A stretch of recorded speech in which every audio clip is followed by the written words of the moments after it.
I'm your host, not for possession, Narcissa Deville, and welcome to hell.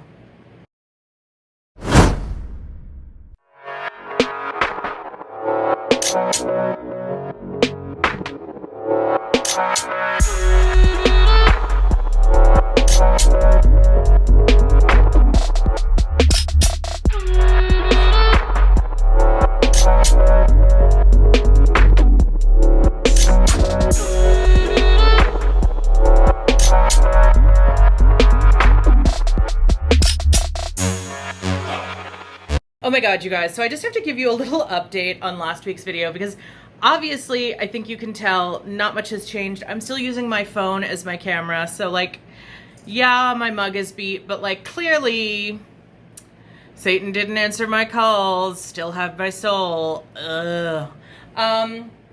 So I didn't get my little deal, but I did get something very, very interesting from that video, and that was the most insane text from my grandmother that I have ever received. And I wish I had kept it and like taken a screenshot so I could put it in this video. But unfortunately, I can't. Here's the thing, right? Okay, I have a very tumultuous relationship with my father's side of the family. It happened kind of before he died, but I think since he died, it's really only gotten worse, to be honest. And my grandmother has this thing that she's kind of always done where, like, you know, she's convinced that she can talk to God and dead people and whatever, that's fine, like, believe what you believe. But periodically, like, first of all, I have no communication with this woman whatsoever. But periodically, as in like every few months, she just decides to send me random messages that are supposedly from my father. And I'm just like, the last thing I want is his advice or anything to do with him. Like, I didn't want to hear what he had to say when he was alive. I certainly don't want to hear what he has to say now that he's dead. And like, the whole thing just, oh God, it was a nightmare. So yeah, I basically what happened was my grandmother sent me a very crazy message that I think was supposed to be a message from my dead father. And I'm fairly certain that someone somewhere in my family showed her this picture of me, all kinds of, you know, demonic, and she took that very negatively because, of course, you know, she's still Catholic. And nobody knows how to take a joke in that family. Which is funny because I feel like my father definitely would have gotten the joke and very much would have appreciated it. Like, I may not know, like, we may not have been close, but I do feel like he definitely would have found that funny. And he definitely would have understood where I was coming from. And he probably would have said something about how I would probably get better results with Satan than with God. So, like, honestly, that kind of, you know, makes me feel like her advice was questionable. But basically what she said was like, we need to talk the next time you're in California because you're going down the wrong path and you're gonna fail at all your creative endeavors and like all of this. Now, mind you, she also dead named me in this message. So it just went from like bad starting off dead naming me to just terrible. And I'm just like, y'all, what the fuck? Like, what do I even do with that? By the way, I don't know why I'm just holding this now. This is just my permanent prop. The fans are gone and in comes the devil staff because I'm making a point, I think. So yeah, this video was going to be a lot of different things. I had a lot of different things in mind for this video. I'm probably going to do something a little more normal next week. But I wanted to do an update on the last video, and I also wanted to talk about something that recently came up that I think is very, very important to talk about. And that is Nikkie Tutorial's coming out video. I think, first of all, let me just say, congratulations, welcome to the family. I'm so glad that she was able to do that. But by the same token, I think we're all kind of on the same page in that this was a very unfortunate circumstance of how she came out. It's very unfortunate to me that we are living in a time where even in 2020, even with as much trans visibility as we have, even with as much knowledge as we have, we are still living in a scenario where someone would blackmail a person and try to use their identity against them, knowing how dangerous it is for so many trans women, especially being outed, especially, you know, just the whole scenario. I just think it's so unfortunate and so disgusting. And I just cannot believe that this is something that actually happened to this person. And I am so terribly sorry. I am glad that the internet seems to have gotten together and said, you know what? No, fuck whoever did this. They need to, like, I kind of think blackmailing is illegal. So I feel like if you're blackmailing someone about their gender identity, like, I low-key feel like you should go to jail for that. Like, sorry, not sorry. But when I first heard that, I was like, what kind of 2005 Perez Hilton fucking son of a bitch are we dealing with here? Because that is like some nonsense. Like, who even does that kind of shit? And then, bitch, in a weird twist, Miss Sister Two-Face, I don't know her name, but it's the ex-owner of Two-Face Sister, put on her Instagram bio that being trans wasn't the only thing Nikkie was lying about. And I'm just like, it's a very weird thing to say. I don't know why you would say that. I don't know what relevance it has to anything to suggest that, oh, she's lying. And let me just say this, because she later tried to say, oh, I'm not transphobic. No, bitch.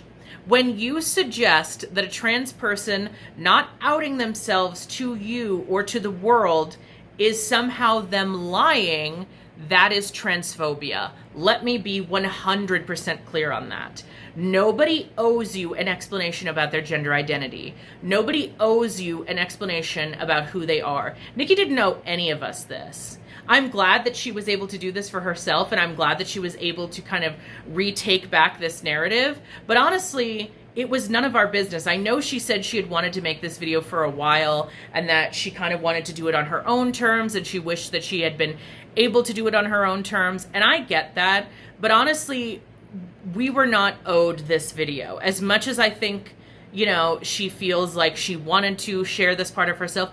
And I get that, because when you're, you know, when this is something you can't talk about, it is very difficult because it affects so much of your life. And so I get how much you would want to be open about that. I get how you'd want to tell people that. I 100% get that. It's a very hard thing to have to keep to yourself.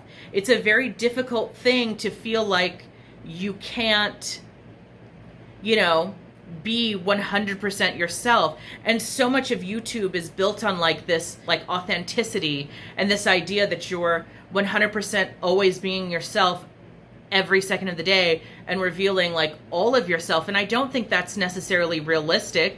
I don't think that's at all reality. I think the idea that someone could be on 100% of the time and honest with everything, like, even if you're honest with a lot of things, there's going to be things that maybe people don't see because that's not, you know, YouTube is such an interesting medium. And I think people have talked about this so much that I don't even have to touch on it. But like, you know, you're really seeing a manufactured version of this person's life. You're seeing, you know, this space that I allow you to see. You're not seeing anything over here. You're not seeing anything over here. You know, you're not seeing behind or in front of me, but behind you guys. You're not, you know, you're only seeing this little square that I allow you to see. You're not seeing the carpet. You're not seeing what's directly next to me. You're not seeing this, you know, over here. See, you can't even see that. Over here shit. This direction. You know, you're not seeing anything that we don't allow you to see. And even then, there's so much that gets edited out of videos that you're not seeing. You know, if someone messes up, if they, you know, have a script and they have to go and read their script. I've done it many times. You know, sometimes you can see me looking over to like read part of my script notes, especially if it's a video essay. So like, you're really only seeing what we generally allow you to see. And that's all you need to see. But there is this idea that there's this authenticity that exists on YouTube because you're seeing like us, but you're only seeing a part of us. It's kind of confusing. It's hard to explain, and if you don't do YouTube, you probably wouldn't understand. But it is sort of funny to think like if you actually were able to like VR style scroll down right now, you would see that I have a box of shit I need to shred that's just been sitting here that I just don't have the energy to shred, and it's just been sitting here for a minute. You know, I have like a random heel over here. I have, you know, my bed is over this way. This, not this way, this way, you know, and then there's a small hallway over here. You don't see that because you can only see what this little square dimension gives you. And that's the authenticity. So you've got, you know, this lovely portrait that I bought somewhere, and this portrait that I bought somewhere else, and this thing that I colored, and, you know, there's more stuff that I colored up here, and there's a quote up here, and there's all this different stuff that you can't see. There's, you know, more things that I colored over here. So, you know, the point is, it is a very manufactured and very limited view of authenticity. I'm not saying it's inauthentic not to talk about your transness, because it's not for everyone to talk about. She's a makeup channel. There is no point where her being trans, I think, would be even relevant, especially considering, as she pointed out, she finished her transition at 14 years old. I mean, realistically, my transition was done by the time I started doing videos. It always felt like something that was relevant to my videos. I personally have never been the sort of person who is able to be quiet about anything. Hence why I make all of these videos, because I can't keep my mouth shut about anything. Least of all, my, you know, transness. And there is something very freeing in being able to have these discussions and talk about things and be open about things. But I will say this, she did not owe us that. We did not need to know any of that. So quite frankly, in my humble opinion, I don't, you know, I'm happy that she was able to do it. I'm annoyed at the circumstances, but I don't think we were owed this video. I don't think that it's something that, had none of this happened, I don't think it was a video that she would have had to have made. And I think that's unfortunate, because I think coming out is such a very personal experience. It's such a very private experience, and for anybody, well, actually what's funny is that when you come out as trans, it's very hard to make that private, because anybody who's ever known you knows who you were or what you identified as before. You know, especially with family. I talked about being dead named by my grandmother.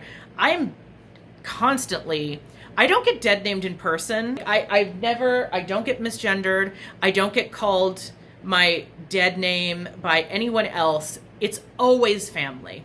It's always, and by family, I mean blood family, because I think there's an important distinction to be made about found family. I am a big, big supporter of found family. I think, you know, I have two really great best friends, Kat and Adrienne. I've talked about them before. I've featured them on my channel before. They're my best friends. They are literally my sisters. They are the, you know, Bellatrix and Andromeda to my Narcissa. I absolutely adore them. You know, they are my family as much as, and more so, than people who are blood relatives to me. And I think I've learned that as time goes on, as the years go on, as our friendship solidifies even further, I've come to realize just how much they mean to me and just how important they are to me, because of how much they will stick up for me. They will be there for me. They support me. And yeah, sometimes they're going to call me out if I say something stupid or I do something stupid. That's what friends do. But they're ultimately there for me when I need them. And that's what matters the most to me.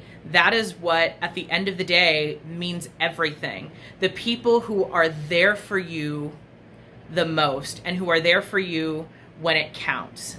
That is family. So for me, my family consists mostly of my mother and my sisters. You know, yes, I have other family, but I think a lot of times I've had to distance myself, especially after I came out as trans, because even though no one would publicly say, oh, I don't like that, I don't agree with that, that's whatever, it was very clear where people stood because they don't respect me, you know? If you constantly, you know, misgender me or dead name me or refer to me as something that I'm clearly not, that's, you know, that's not respect. And I think anybody who does that is not respecting you. They are not treating you the way family should treat you. And ultimately, those are not people that should be allowed to be in your life. And that's all there is to it. And my final thought about the Nikkie thing, just to go back to that for a second. I know this video is all over the place. This is not a scripted video. This is Cissa Unscripted.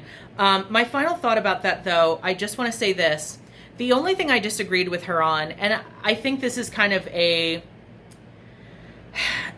always an area of debate in the trans community, was she had said towards the end of the video, she was talking about how her boyfriend, I don't think, knew that she had transitioned until, I don't know, recently or when exactly the conversation came up, but she did say, you know, you should eventually tell them. I'm the sort of person, it's difficult because on the one hand, if you don't tell someone, you get labeled as a liar, you get labeled as someone who is pretending to be something they're not, you get labeled as a trap. You're trying to trap a man to like you, thinking you're cisgender. It's a whole big thing. There's a lot of bad things that can be labeled on you if you're a trans woman who doesn't out yourself immediately. On the other hand, it can be dangerous in some circumstances to label yourself as trans because now you have not a target on your back, but now people know, and so that's a whole other thing. And you can also get chasers. So it's kind of a mixed bag. And I feel like, you know, I don't know. I know this is such a heated topic for the most part because nobody really agrees in the community how we should go about it. But I've kind of always believed, and when I was on dating apps, I finally had to get off this year for my mental health. But when I was on dating apps, I always felt like it was something that I wanted to be upfront about from the beginning because, I don't know, it just seemed, in my head, it seemed safer. But I guess if you meet, so I mean, in dating apps, I guess it feels more sensible and you can weed out the people who aren't interested in trans people. But in real life, I don't know how that works because I've never had an opportunity to date someone or potentially try to date someone that I've met in real life. And that is part of my 2020 plan, is wow, I just went full Valley Girl there. That is part of my 2020 plan, to meet someone in person and try and experience dating from that aspect. Because so far, online dating just gave me a lot of headaches, a lot of bullshit people, a lot of people who, you know, were just doing the most, really, and a lot of transphobia and a lot of chasers, and not how I'm looking to live my 2020 life. That's all I gotta say. So yeah, this was Cissa Unscripted. If you want to see more videos like this, please let me know. Comment down below. Tell me what you think. Is this something you'd like to see more of? Do you like unscripted videos or do you like scripted videos? What is your thoughts? If you like this video, please feel free to give me a like, comment, and subscribe. Share this video with your friends. Share this video with your enemies, whatever it takes. I'm just trying to get, you know, more people interested in me, obviously. Selling my soul isn't working, so gotta get you guys to work out for a bitch, right? I love this hair. It is so fucking hot in my room. It's January, right? It is still winter. Like, what is going on here? I love this little prop. This is just gonna be, I thought this was just gonna be in the background of my videos, but at this point it's really just it's a statement piece, I feel like, and it just has to be in my videos, because how else can I say I'm the devil's mistress or the literal incarnation of Satan herself if I don't have my staff in my videos? Bye.